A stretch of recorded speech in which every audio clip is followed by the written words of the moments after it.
Welcome to This Explainer. Today, we're diving into a framework that could honestly completely change how you view a normal Tuesday. We're talking about the invariance ontology. Specifically, we're going to explore the incredibly exhausting hustle of trying to earn our existence and how we can shift away from that trap towards something way more powerful, which is simply expressing our existence through authentic participation. It's a really wild journey, one that takes us from deep personal psychology all the way out to the macroscopic quantum physics of the brain. So let's just jump right in and challenge a fundamental assumption we all kind of hold. Do you have to earn your right to exist? Really think about that. Think about how much of our lives, our careers, our social interactions, even our personal goals are spent essentially trying to prove our worth to other people. We constantly measure what we get against what we think we deserve. But what if the universe just doesn't owe you anything at all, and you don't owe it anything either? What if every single moment is a consequence of unfolding rather than some kind of transactional reward? Here is our roadmap for today. We'll be covering 1. The myth of earning worth. 2. Value versus inherent dignity. 3. Outcomes describe your path. 4. Playing roles without disappearing. 5. The cure for insignificance. And finally, number 6, the living order of being. Let's start with section 1, the myth of earning worth. Now, a really fascinating concept from the sources is this idea of spiritual mass or ontological mass. You know how in physics mass resists motion? Well, spiritual mass is exactly like that. It's this heavy, dense layer of ego and expectation that we build up every time we try to earn our existence. It's basically an infinite regress. Tying your own legitimacy to someone else's valuation just makes you heavy. It gets you stuck, and it literally resists your soul's natural movement toward unity and simplicity. This accumulation of mass is deeply tied to the root chakra's struggle with unworthiness. It creates what the framework calls a completely false scale of value. Basically, we start believing that our right to be here is measured by our status or our possessions or other people's opinions. We exhaust ourselves trying to justify our presence in the universe, trying to manufacture worth through external approval. But here's the secret. It's a total illusion. Which brings us perfectly to section 2, value versus inherent dignity. So it's absolutely crucial to understand the stark contrast here. Value is a comparative mental construct. It fluctuates, right? It goes up and down based on what you own, what you do, or what society thinks of you. But dignity? Dignity is an inherent, immeasurable baseline of legitimacy. It's not on a scale. Actually, scratch that. It cannot be measured at all, and it certainly isn't derived from value. Dignity simply makes all existence valid, without any conditions. You are equipped with dignity, which makes you entirely non-comparable to anyone or anything else. I absolutely love this visual metaphor from the text. Think of your awareness as a mirror. If a mirror reflects a beautiful, glowing sunset, the glass doesn't suddenly become more worthy. And if it reflects a dark, dirty alleyway, it doesn't become worthless, right? The mirror is just the glass itself. Its fundamental dignity remains completely untouched by whatever outcomes or images happen to pass across its surface. Section 3. Outcomes describe your path. Okay, so you might be wondering, if we all have this equal, absolute dignity, why on earth do our lives look so different? Why is there success and failure? Well, the sources clarify that dignity is not a promise of equal results. It is an assurance of equal legitimacy. What unfolds for each of us differs because our participation differs, not because our inherent worth does. Things like heaven and hell, success and failure, ease and resistance, these aren't metrics judging your value. They're just neutral expressions of your alignment and participation in reality. Once you really get this, outcomes completely lose their power to define who you are. They describe your path, not your value. When you stop trying to deserve things, the whole game changes. Receiving is no longer this prize for good behavior.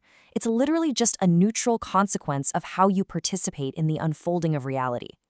Meaning is found simply in gifting your work back into the world as an expression of that participation. Your actions stay vigorous and fully engaged, but they become totally weightless because they're unburdened by the ego's constant need to earn its keep. And by the way, this doesn't erase responsibility. Responsibility naturally kicks in the second your life becomes entangled with others, altering their possibilities. Moving on to section 4, playing roles without disappearing. The big challenge here is what the framework calls fragmentation. It's that awful, painful split we feel when our inner authenticity completely clashes with outer conformity. It's rooted in the fear that if we comply with society's fixed labels and rigid narratives, our true, fluid self is just going to be erased. People project expectations onto us, mistaking our consistency for virtue. So how do we navigate the trial of existence without losing ourselves? The sources lay out these steps to navigate social structures almost invisibly. First, you observe the expectation or command. Second, you absolutely refuse to let that role define your inner legitimacy. Third, you comply outwardly when it's necessary. You play the game, you wear the uniform, you do the corporate small talk, but without ever disappearing into the role. It's kind of like being a metaphysical undercover spy. You don't become a mere reflection of someone else's expectations. Because when your underlying legitimacy isn't threatened, obedience loses its threat and resistance loses its necessity. Your action just becomes pure, unattached participation. Section 5. The Cure for Insignificance.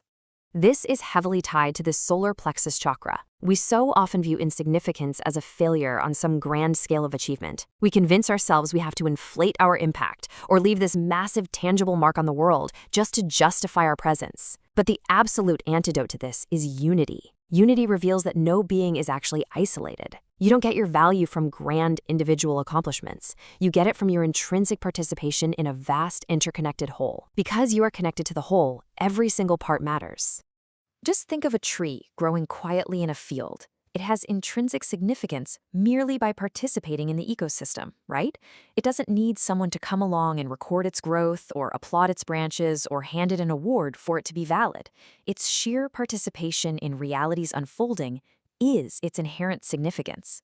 When you shift your focus away from a scale of achievement and toward this infinite orientation of unity, you transition from endlessly striving for a reward to just engaging in authentic participation. And that brings us to our final section, the living order of being. Okay, let's zoom way out to the macroscopic level. The sources describe this profound concept called the world soul. Now, this isn't some magical deity intervening in your life from above. It is an active, meditative consciousness that constantly decodes the underlying blueprint of reality to balance what is potential with what is actual. And our individual human consciousness? It's basically a microcosmic reflection of this vast world soul, harmoniously decoding our own localized existence. And this isn't just philosophy. We can literally ground this in physics. Looking at this, we see how this works in the brain through quantum electrodynamics. Think of the zero-point field, the ZPF, as this vast, humming ocean of background energy.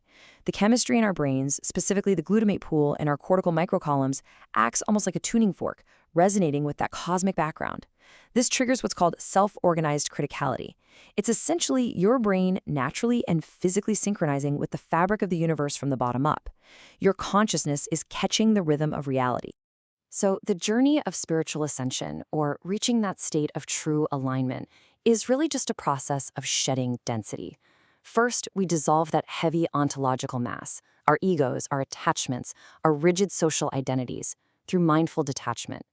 Second, we stop resisting the natural flow of the universe by constantly trying to earn a place that we already legitimately occupy.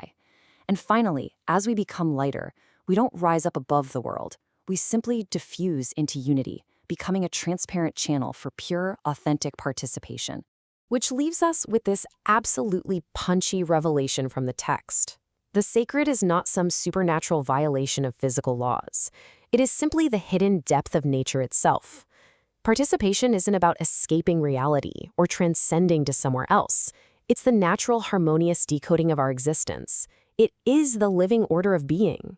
So I want to leave you with this final thought to carry with you. If you truly, deeply internalized that your dignity is absolute, that you literally no longer had to earn your place in the universe, ever again, how would you choose to participate today?